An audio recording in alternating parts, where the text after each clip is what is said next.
My name is Okong'o Kinyanjui. I'm from Nairobi, Kenya, and I lead the Queer Africa Network, which is a platform designed by and for LGBTQ Africans to find meaningful connections and share resources safely. In my personal life, I felt that virtual networks have really saved and sustained me.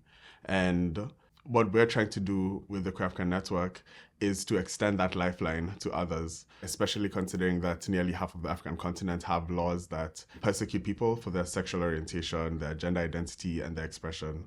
These laws are creating a context where people are afraid to be themselves, but also because these laws also target straight people who are allies, right? Straight, heterosexual, cis people who are allies of the queer community.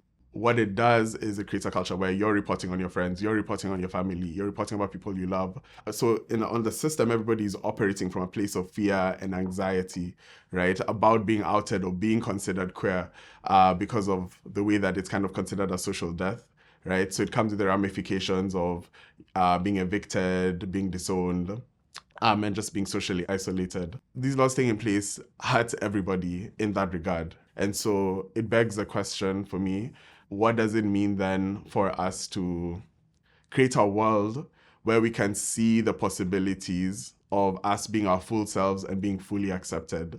And it really starts with connecting queer people to other queer people, right? It really starts with these virtual networks that turn into in-person networks as well. So more than just like another social media platform, what we're really trying to do is to create a virtual safety net for people to be able to access the resources they need and to be safe online, but also to thrive offline.